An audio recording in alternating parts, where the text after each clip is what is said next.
Hello friends, welcome back. आज का जो हमारा लेक्चर है वो बेसिकली नाउन के पार्ट 2 के लिए है। इसके पार्ट 1 में हमने चेक किया था कि नाउन क्या होता है, कितने तरीके का होता है, जिसमें हमने टाइप्स ऑफ नाउन पढ़े थे, प्रॉपर, कॉमन और कलेक्टिव, मैटेरियल और इस तरीके का जो था एब्स्ट्रैक्ट नाउन, और उनमें कौन कौन सी कॉमन एरर हो सकती हैं उस चीज़ के बारे में हमने कम्प्लीटली जो है वो काफ़ी डीप में उसको डिस्कस किया था। ओके, सो आज का जो हमारा टॉपिक है वो बेसिकली नाउन से ही रिलेटेड है, बट ये हमारा पार्ट 2 है। इसमें हम फर्दर जो है वो नाउन के बारे में डिस्कस करेंगे, जो दूसरे इसमें केसेस होते हैं उस तरीके से। इसमें जो आज का जो हमारा टॉपिक है बेसिकली वो है अप्लाइड नाउन के बारे में। अप्लाइड नाउन का मतलब ये होता है कि नाउन की जो एप्लीकेशंस हैं वो कहाँ कहाँ पे हम उसको अप्लाई कर सकते हैं। तो नाउन जो इंग्लिश में बेसिकली जो है वो जब हम पर्सन को डिनोट करते हैं, जेंडर को डिनोट करते हैं, नंबर हुआ या केस हुआ, इन सब चीज़ों में जो है इंग्लिश ग्रामर में अप्लाइड नाउन का यूज़ होता है। इसमें बेसिकली जैसे हमें पता है कि जब हम पर्सन का मतलब समझते हैं तो पर्सन बेसिकली किसी भी सेंटेंस में एज अ सब्जेक्ट जो है वो डिनोट किया जाता है। किसी भी सेंटेंस में कौन काम कर रहा है या कौन बोल रहा है, इस चीज़ की इंफॉर्मेशन हमें मिलती है। जेंडर का मतलब हुआ कि वो मेल है या फीमेल है या न्यूटर जेंडर है। ओके, इसी तरीके से नंबर का मतलब ये हुआ कि वो सिंगुलर है, प्लूरल है, काउंटेबल है, अनकाउंटेबल है, इस तरीके की इंफॉर्मेशन हमें मिलती है। ओके, केस का मतलब ये होता है कि सेंटेंस में वो बेसिकली किस फॉर्म में यूज़ हो रहा है, कि सब्जेक्ट के फॉर्म में यूज़ हो रहा है, ऑब्जेक्ट के फॉर्म में यूज़ हो रहा है, पोजेशन के फॉर्म में यूज़ हो रहा है। तो ये सारी इंफॉर्मेशन हमें अप्लाइड नाउन के कॉन्सेप्ट से मिलती है। हमारा जो पहला अब हमारा काम क्या है कि हमें बेसिकली इनको 1 बाय 1 यहाँ से चेक करना है। ठीक है, तो हम जो पहला हम टॉपिक पढ़ेंगे वो है बेसिकली पर्सन के बारे में। पर्सन, जैसे मैंने अभी बताया कि किसी भी सेंटेंस में इंग्लिश में पर्सन जो होता है वो बेसिकली सब्जेक्ट को डिनोट करता है, सब्जेक्ट के बारे में इंफॉर्मेशन देता है। इंग्लिश ग्रामर में सब पर्सन जो होते हैं वो बेसिकली तीन तरीके के होते हैं, स्पीकर, लिसनर और जिनके बारे में बात हो रही है, जो बोल रहा है, जो सुन रहा है और जिसके बारे में बात हो रही है। इस हिसाब से हमने पर्सन को 3 कैटेगरी में डिवाइड करते हैं, फर्स्ट पर्सन, सेकंड पर्सन और third person. Okay, first person जो है वो बेसिकली उसका सिंगुलर और प्लूरल वी और आई होता है। Use always plural. यहाँ पर एक छोटी सी चीज़ जो है वो हमें समझनी है फर्स्ट पर्सन के लिए, कि फर्स्ट पर्सन का सिंगुलर आई और प्लूरल वी, एक्चुअल में जो आई होता है वो बेसिकली प्लूरल ही होता है, बट एक केस ऐसा होता है पास्ट का जहाँ पर हम आई को एज अ सिंगुलर मानते हैं। ये चीज़ ऐसे समझ में नहीं आएगी, मैं एग्जाम्पल लेकर के बताता हूँ तो शायद आपको कंफर्म हो जाए। जैसे कि आपको पता है जब भी हम कभी आई एज अ सब्जेक्ट लिखते हैं तो आई के साथ हम हैव का यूज़ करते हैं। For example, I have done my homework. Okay, I have done my homework. अगर आप देखें आई अगर सिंगुलर होता, सिंगुलर सब्जेक्ट होता, सिंगुलर का मतलब 1 और प्लूरल मतलब आप उसको नंबर से डिनोट नहीं कर सकते कि सिंगुलर मतलब 1 और प्लूरल का मतलब मोर देन 1। ये हमने कैटेगराइज किया हुआ है सिंगुलर और प्लूरल के फॉर्म में। ओके, तो हमें पता है कि अभी जैसे मैंने फर्स्ट लेक्चर में नाउन के बताया था कि जो सिंगुलर वर्ब्स होती हैं, जो सिंगुलर वर्ब्स हैं हमारी, सिंगुलर वर्ब क्या होता है, इज, वॉज और हैज। जबकि जो प्लूरल वर्ब्स होती हैं वो बेसिकली क्या होती हैं, आर, वर और हैव। ओके, सो आप देखें आई के साथ हम हैव का यूज करते हैं, आई हैव, लेकिन जब हम पास्ट की बात करते हैं तो वहां पर आई के साथ हम वॉज का यूज करते हैं। ये कोई इसका कोई एज सच मतलब हार्ड एंड फास्ट एक्सप्लेनेशन नहीं है कि ऐसा क्यों होता है। इंग्लिश ग्रामर में ऐसा यूज किया जाता है कि जब कभी भी हम आई को पास्ट फॉर्म में यूज करते हैं तो हम उसको हमेशा सिंगुलर मानते हैं। अदरवाइज हम किसी भी ग्रामर को ले लें, आई हमेशा प्लूरल फॉर्म में यूज किया जाता है। होप ये चीज आपको समझ में आ रही होगी। फर्स्ट पर्सन में सिंगुलर आई होता है लेकिन सिर्फ एक केस में, दैट इज वॉज, और इसका जो प्लूरल होता है वो होता है वी। यूज ऑलवेज प्लूरल, इसमें हम हमेशा फर्स्ट पर्सन को हमेशा हम प्लूरल में यूज करेंगे। और जैसा कि मैंने पहले लेक्चर में बताया था कि अगर आपका सब्जेक्ट प्लूरल है तो वर्ब भी प्लूरल ही होगी, जो कि यहां से आपको समझ में आ रहा होगा कि सिंगुलर वर्ब का मतलब क्या हुआ और प्लूरल वर्ब का मतलब क्या हुआ।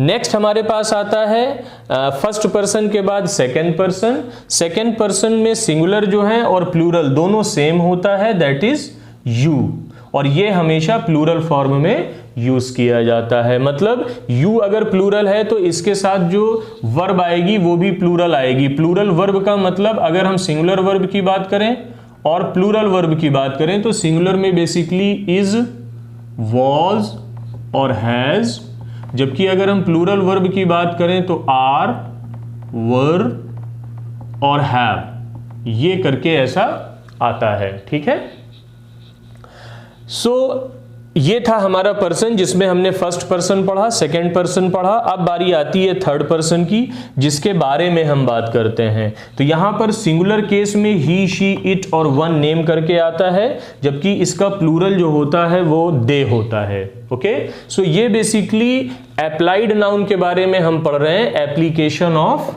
Noun. Okay, application of noun मैंने बताया जैसे it is just combination of person, gender, number and case. Person के बारे में हमने यहां पर डिटेल में पढ़ा कि पर्सन बेसिकली इंग्लिश ग्रामर में 3 तरीके के होते हैं, फर्स्ट पर्सन, सेकंड पर्सन और थर्ड पर्सन। फर्स्ट पर्सन वो होता है जो कि आपके सेंटेंस में स्पीकर होता है, सेकंड पर्सन वो होता है जो कि आपके सेंटेंस में लिसनर होता है, और थर्ड पर्सन वो होता है जिसके बारे में उस सेंटेंस में बात हो रही होती है।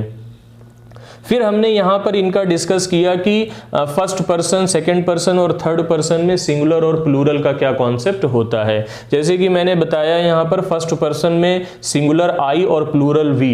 एक्चुअल में ये दोनों हमेशा प्लूरल फॉर्म में ही यूज किए जाते हैं, आई हो या वी हो, लेकिन आई को जब हम पास्ट में यूज करते हैं तो वो वहां पर एज अ सिंगुलर सब्जेक्ट के फॉर्म में यूज होता है, इसीलिए आई के साथ वॉज आता है, आई के साथ वर नहीं आता है। अगर आई वहां पर प्लूरल फॉर्म होता तो आई के साथ वर आता, बट आई को हम वॉज की तरह यूज करते हैं, ये एक एक्सेप्शन है वहां पर। अदरवाइज आई कभी भी यूज होता है तो आई हमेशा प्लूरल होता है और उसके साथ जो वर्ब आती है वो भी, हेल्पिंग वर्ब जो आती है वो भी वहां पर प्लूरल फॉर्म में यूज होती है। सेकंड हमारे पास आता है जो लिसनर होता है, सेकंड पर्सन, इसका सिंगुलर और प्लूरल दोनों सेम होता है, दैट इज यू, और इनका यूज हमेशा प्लूरल ही होगा।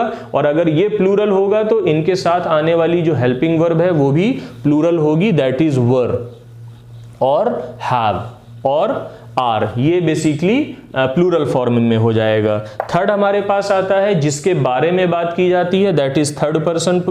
थर्ड पर्सन का जो सिंगुलर होता है ही, शी, इट और वन नेम, जबकि इसका प्लूरल जो होता है वो दे होता है। अगर थर्ड पर्सन में सिंगुलर सब्जेक्ट हम लेंगे इस तरीके के ही, शी, इट और वन नेम, तो उनके साथ सिंगुलर हेल्पिंग वर्ब आएगी। अगर हम प्लूरल लेंगे तो वो बेसिकली प्लूरल हेल्पिंग वर्ब आएगी। यही रूल है कि जब कभी आप इंग्लिश ग्रामर में जो हेल्पिंग वर्ब होती है वो बेसिकली सब्जेक्ट के हिसाब से चेक की जाती है। अगर आपका सब्जेक्ट जो है वो सिंगुलर है तो आपकी हेल्पिंग वर्ब सिंगुलर होगी, दैट इज, वॉज और हैज। और सब्जेक्ट अगर आपका प्लूरल है इस तरीके से कि वी, यू और दे, तो वहां पर जो हेल्पिंग वर्ब होगी वो भी प्लूरल होगी, दैट इज आर, वर और हैव। यहां पर एक केस हमारा आई का ऐसा आता है जो कि एक्चुअल में तो प्लूरल होता है, जैसे कि इस सेंटेंस से आपको समझ में आया। अगर आई हमेशा सिंगुलर होता तो यहां पर कभी भी हैव नहीं आता, यहां पर हैज आता,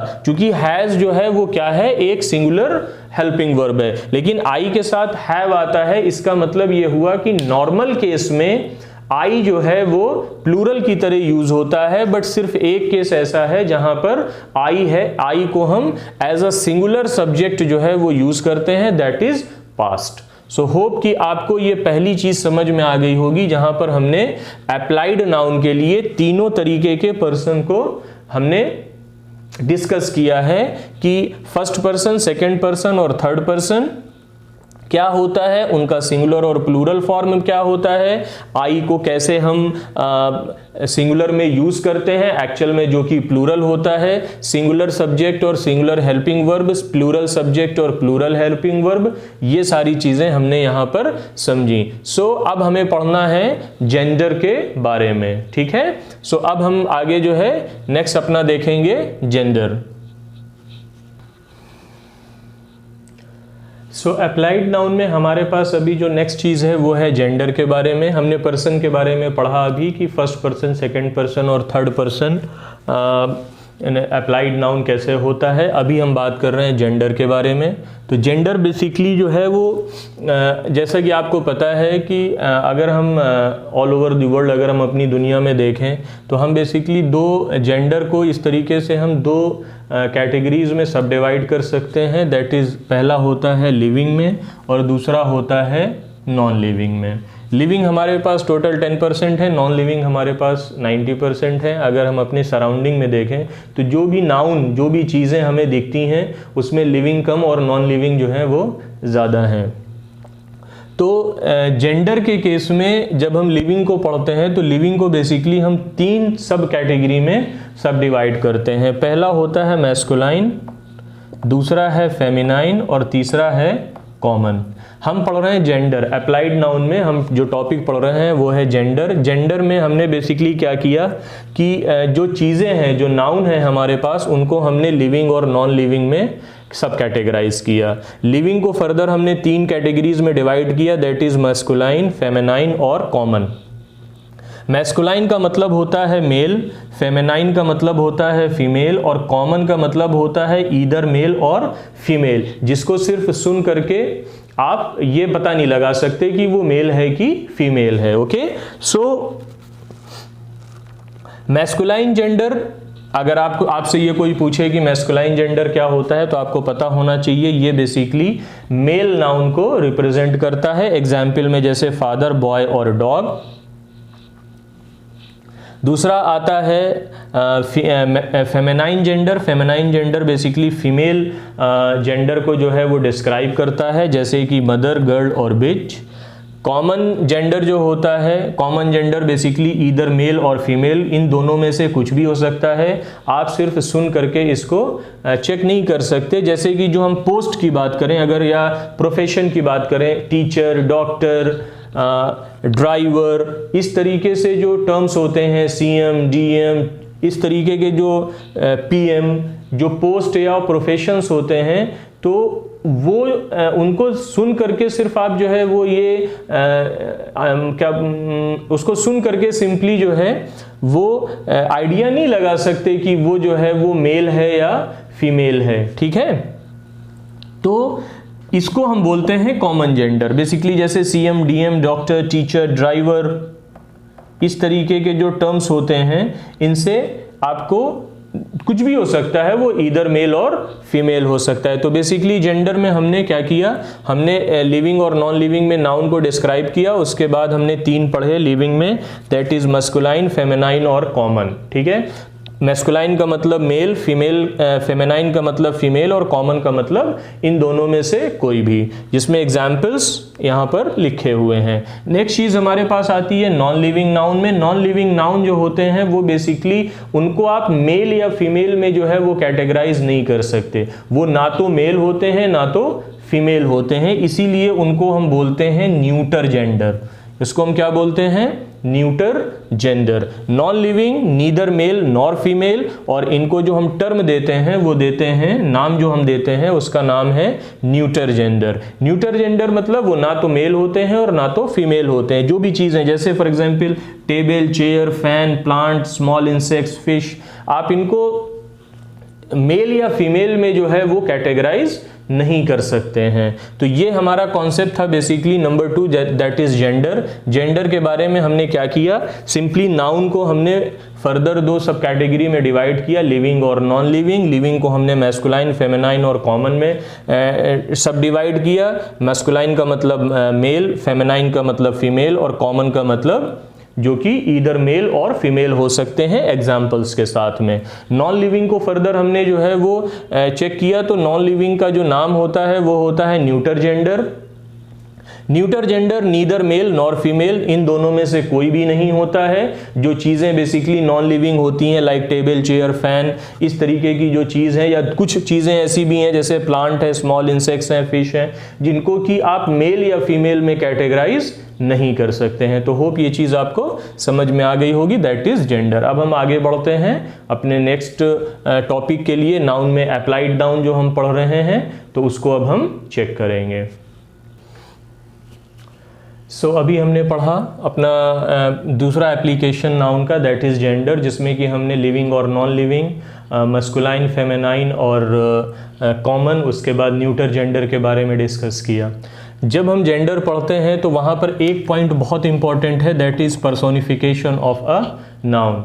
पर्सोनिफिकेशन ऑफ अ नाउन, जैसे कि पर्सोनिफिकेशन मतलब, इसका मतलब ये होता है कि जब कभी कोई न्यूटर जेंडर, जिसको कि हम मेल या फीमेल में डिस्क्राइब नहीं करते हैं, जैसे अभी मैंने बताया, जब कभी कोई न्यूटर जेंडर अपने आप को मेल या फीमेल की तरह रिप्रेजेंट करता है, तो उस कंडीशन को, उस एप्लीकेशन को हम बोलते हैं personification of the noun. Okay, कहने का मतलब ये हुआ कि कोई भी ऐसी चीज जिसको हम मेल या फीमेल की कैटेगरी में कैटेगराइज नहीं करते हैं, उसको हम न्यूटर जेंडर बोलेंगे। और अगर न्यूटर जेंडर अपने आप को मेल या फीमेल की तरह शो कर रहा है, तो उस केस को हम बोलते हैं पर्सोनिफिकेशन ऑफ अ नाउन। इसका मतलब ये हुआ कि assume neuter gender as male और फीमेल। ठीक है,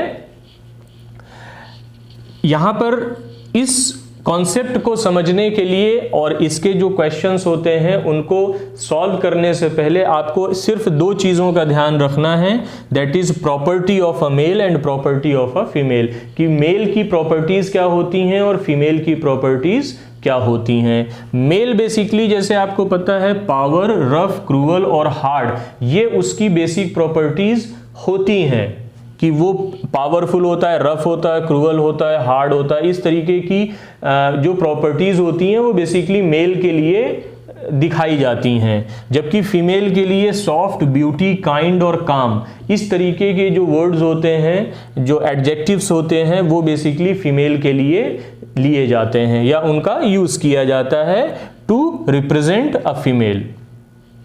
ओके, अब जैसे कि हमारे पास मेल के केस में जैसे सन हुआ या डेथ हुई, इस तरीके के जो न्यूटर जेंडर होते हैं इनको हम मेल फॉर्म में यूज करते हैं। क्यों?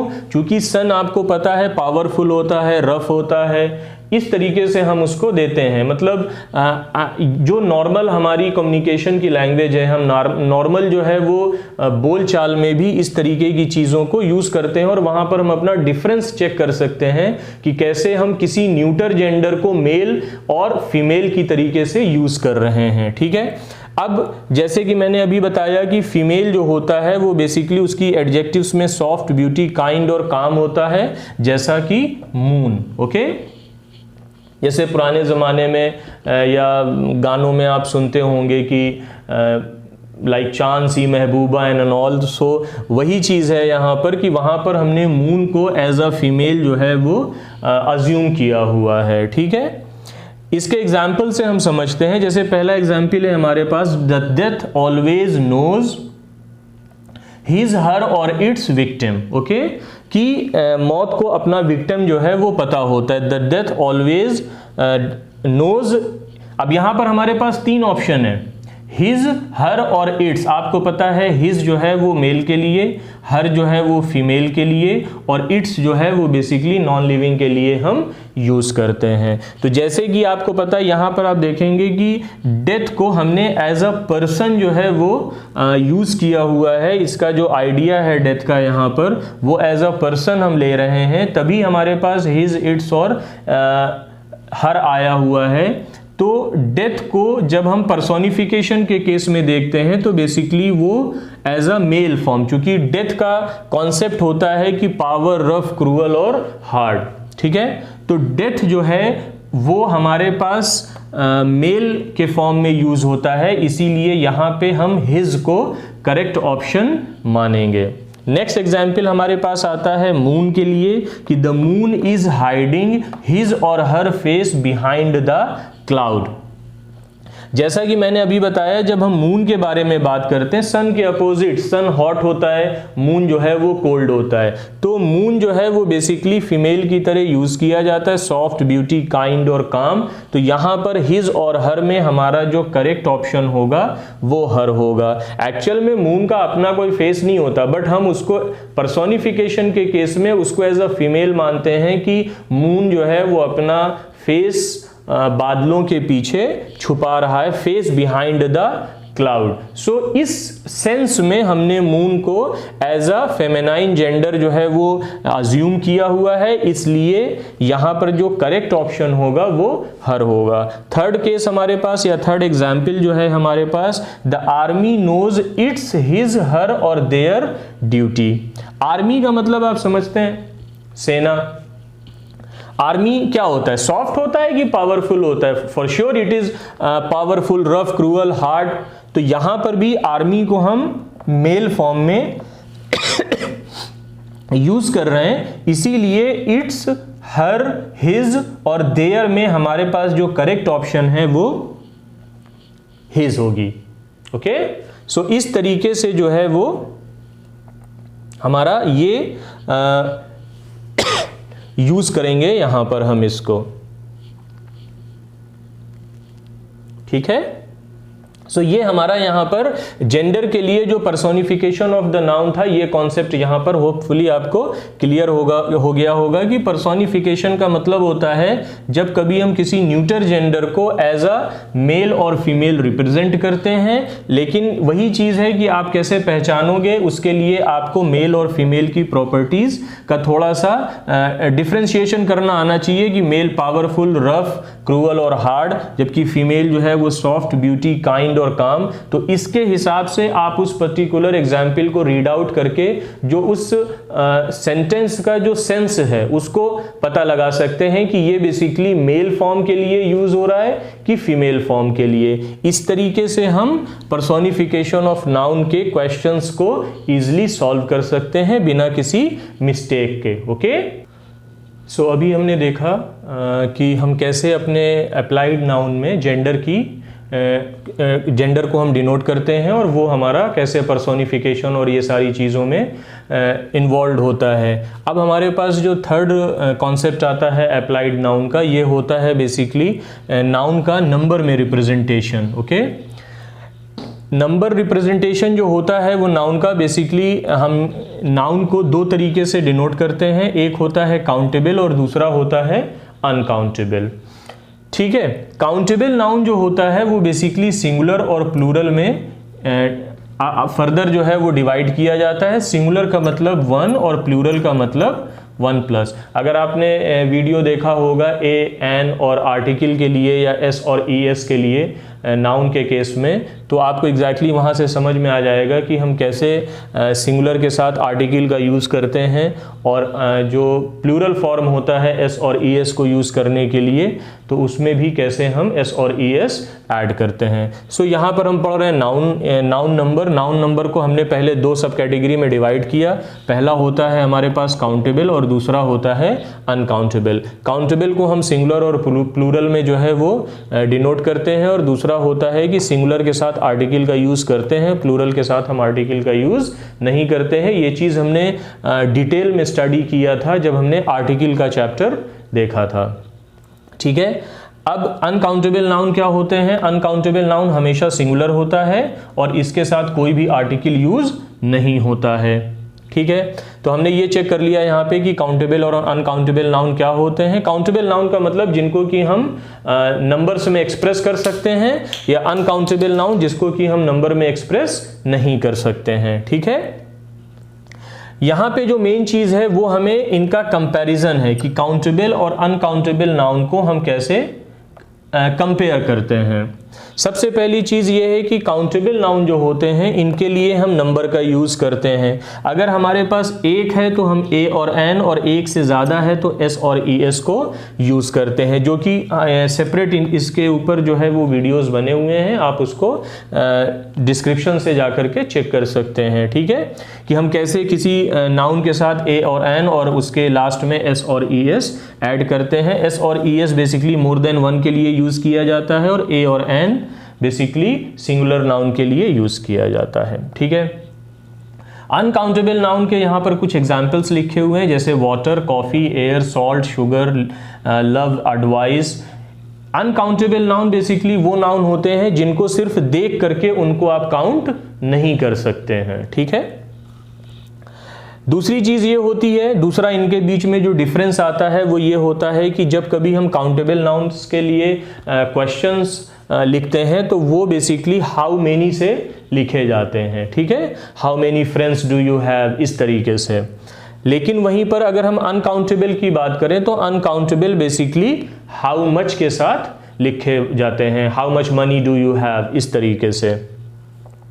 अगर इनको हम काउंटेबल नाउन को, जैसे मैंने अभी बताया कि बेसिकली ये नंबर से डिनोट किए जाते हैं, लेकिन जो अनकाउंटेबल नाउन्स होते हैं वो बेसिकली इनके यूनिट का अलग एक एक्सप्रेशन होता है। इनको नंबर से डिनोट नहीं करते हैं, इनके लिए कुछ सेपरेट यूनिट्स होती हैं, जैसे किलो, ग्लास, आउंस, पाउंस और टेबल स्पून। इस तरीके के कुछ यूनिट्स बनी होती हैं जिनके थ्रू हम अनकाउंटेबल नाउन्स को रिप्रेजेंट करते हैं। ठीक है, अगर हमारे पास काउंटेबल नाउन बहुत स्मॉल नंबर में है तो हम उसको अ फ्यू से लिखते हैं। वहीं पर अनकाउंटेबल नाउन अगर हमारे पास स्मॉल नंबर में है तो उसको हम अ लिटिल से एक्सप्रेस करते हैं। अगर हमारे पास बिग क्वांटिटी होती है किसी भी काउंटेबल नाउन की तो हम उसको मेनी और अ लॉट ऑफ से एक्सप्रेस करते हैं। वहीं पर अनकाउंटेबल नाउन की जो बिग क्वांटिटी है उसको मच या अ लॉट ऑफ से एक्सप्रेस करते हैं।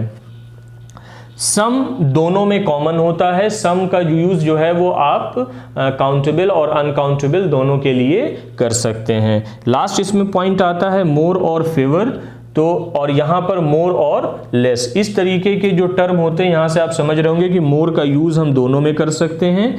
फीवर जो होता है वो लेस, फीवर जो होता है वो बेसिकली काउंटेबल नाउन के लिए यूज होता है, जबकि लेस जो होता है वो अनकाउंटेबल नाउन के लिए यूज होता है। सो यहाँ से ये पूरा कॉन्सेप्ट था बेसिकली नाउन का नंबर में। एक्चुअल में इसको समराइज इसलिए कर दिया है थोड़ा सा बिकॉज आर्टिकल का ए एन और एस और ई एस का सेपरेट वीडियो है, इसलिए इसको यहाँ पर थोड़ा सा शॉर्ट किया गया है। अगर आपको ए और एन दा का यूज है या एस और ई एस का जो यूज है ये आप बेसिकली सेपरेट वीडियो से चेक कर सकते हैं, इसीलिए ये थोड़ा सा मैंने कोशिश की है कि कम से कम जो है वो टाइम में इस चीज को आपको दिखा सकूं। बेसिकली नाउन नंबर, हम इसको एक क्विक रिवीजन कर लेते हैं। नाउन का जो हम थर्ड अप्लाइड नाउन में पढ़ रहे हैं वो बेसिकली नंबर से रिलेटेड है। नंबर के लिए हमने पहले अपने नाउन को दो सब कैटेगरी में डिवाइड किया, दैट इज काउंटेबल और अनकाउंटेबल। काउंटेबल नाउन का मतलब वो होता है जिसको कि आप काउंट कर सकते हैं, गिन सकते हैं, नंबर में एक्सप्रेस कर सकते हैं। अनकाउंटेबल नाउन वो होते हैं जिनको कि हम नंबर में एक्सप्रेस नहीं कर सकते। काउंटेबल नाउन फर्दर दो सब कैटेगरी में डिवाइड किए जाते हैं, दैट इज सिंगुलर और प्लूरल। सिंगुलर का मतलब होता है वन इन नंबर और प्लूरल का मतलब होता है मोर देन वन। सिंगुलर के साथ आर्टिकल यूज किया जाता है, प्लूरल के साथ आर्टिकल यूज नहीं किया जाता है। इसका डिटेल आपको आर्टिकल के चैप्टर में मिल जाएगा। उसके बाद हमने यहाँ पर कंपेयर किया है काउंटेबल और अनकाउंटेबल के जो टर्मिनोलॉजी है उसको बेसिकली। तो पहली चीज इसमें यही आती है कि काउंटेबल नाउन के साथ नंबर का यूज किया जाता है, ए एन और एस और ई एस। लेकिन अनकाउंटेबल नाउन के लिए हमारे पास डिफरेंट एक्सप्रेस करने की यूनिट्स होती हैं, जैसे कि किलो, ग्लास, आउंस, पाउंस और टेबल स्पून। तो ये सारे जो यूनिट्स होती हैं ये अनकाउंटेबल नाउन को एक्सप्रेस करती हैं। यहाँ पर कुछ अनकाउंटेबल नाउन्स के एग्जाम्पल लिखे हुए हैं। By seeing only we can not count, जिनको देख करके हम सिर्फ काउंट नहीं कर सकते हैं उनको भी हम बेसिकली अनकाउंटेबल की कैटेगरी में रखते हैं। नेक्स्ट पॉइंट आता है यहाँ पर क्वेश्चंस के लिए कि जब कभी हम क्वेश्चन पुटअप करते हैं तो काउंटेबल नाउन के लिए हाउ मेनी से लिया जाता है और अनकाउंटेबल के लिए हाउ मच से लिया जाता है।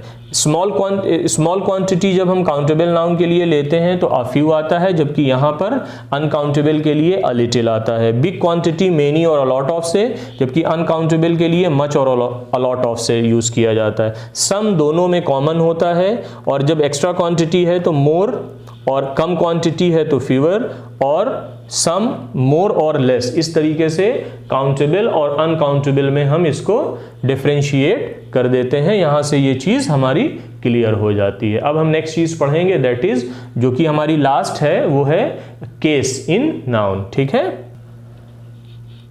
सो ये हमारा अभी लास्ट पार्ट आ गया है, दैट इज केस। हमने अप्लाइड नाउन में पढ़ा पर्सन, जेंडर, नंबर और केस। तो बेसिकली केस जो है वो अप्लाइड नाउन में लास्ट पार्ट है हमारा। केस इंग्लिश ग्रामर में बेसिकली 4 होते हैं, नॉमिनेटिव या सब्जेक्टिव केस, ऑब्जेक्टिव केस और वोकेटिव केस, और last one is possessive case. इनको हमें 1 बाय 1 करके समझना है। नॉमिनेटिव या सब्जेक्टिव केस क्या होता है? जब हम किसी नाउन या प्रोनाउन को एज अ सब्जेक्ट यूज करते हैं तो वो बेसिकली सब्जेक्टिव या नॉमिनेटिव केस होता है। मैंने आपको पहले एक चीज बताई थी कि जब हम किसी भी सेंटेंस का कंस्ट्रक्शन करते हैं तो पहली चीज हम लिखते हैं सब्जेक्ट, फिर आता है हमारा हेल्पिंग वर्ब, फिर आता है हमारा मेन वर्ब, उसके बाद आता है अदर वर्ड्स या ऑब्जेक्ट। जब कभी हम अपने नाउन को इस पोजीशन पे यूज करते हैं तो उस केस को हम बोलते हैं नॉमिनेटिव या subjective case. Okay, for example हम यहां पर लिख दें Ram is going to school, Ram is going to the school. तो यहां पे राम जो है वो सब्जेक्ट की पोजीशन में है, तो राम बेसिकली सब्जेक्टिव या नॉमिनेटिव केस हो जाएगा। नेक्स्ट पॉइंट आता है हमारा ऑब्जेक्टिव केस। अगर इसी चीज को हम नाउन या प्रोनाउन को एज एन ऑब्जेक्ट या इस पोजीशन पे यूज करते हैं तो उस केस को हम बोलते हैं ऑब्जेक्टिव केस। फॉर एग्जाम्पल अगर मैं यहां पर लिख दूं he called Ram, he called Ram. So basically आप देखेंगे कि राम जो कि एक नाउन है बट उसको हमने अदर वर्ड या ऑब्जेक्ट की पोजीशन में रखा हुआ है, इसलिए इसको हम बोलेंगे ऑब्जेक्टिव केस। ठीक है, लास्ट हमारा आता है वोकेटिव केस। वोकेटिव केस का मतलब क्या होता है? To address. जब कभी हम किसी नाउन को सिर्फ एड्रेस करने के लिए बोलते हैं तो उसका नाम हो जाता है वोकेटिव केस। जैसे कि यहां पर मैंने एक एग्जाम्पल लिखा हुआ है, लता कॉमा यू कम हेयर। हम लता से बात करने जा रहे हैं बट हमने क्या बोला, यहां पर सब्जेक्ट हमारा यू है, यू, बट हमने लता को एड्रेस किया कि लता यू कम हेयर। सो यहां पर जो लता है ये बेसिकली वोकेटिव केस हो जाएगा। नॉर्मली बोलचाल में हम इस तरीके से यूज करते हैं कि Mohan you come here, Mohan you go there, like this. So जो नाउन होता है जिसको लेकर के हम एड्रेस कर रहे हैं किसी सेंटेंस को, तो वहां पर वो नाउन वोकेटिव केस कहलाता है। नंबर 4 आता है पजेसिव केस। पजेसिव केस में हम बेसिकली किसी भी नाउन की प्रॉपर्टी के जो वर्ड्स होते हैं उनको हम डिस्क्राइब करते हैं, माई, माइन, हिज, हर्स, इस तरीके के जो वर्ड्स होते हैं उनको हम बोलते हैं पजेसिव केस। ये बेसिकली पोजेशन को डिस्क्राइब करते हैं। जैसे माई मैंने बताया, माई, माइन, देयर, योर, इस तरीके के जो वर्ड्स होते हैं ये बेसिकली पोजेशन को शो करते हैं। तो ये लास्ट पॉइंट था हमारा अप्लाइड नाउन में, दैट इज केस। केस में 4 होते हैं, नॉमिनेटिव या subjective case, objective case, vocative case और पजेसिव केस। होप कि आपको जो है समझ में आ गया होगा।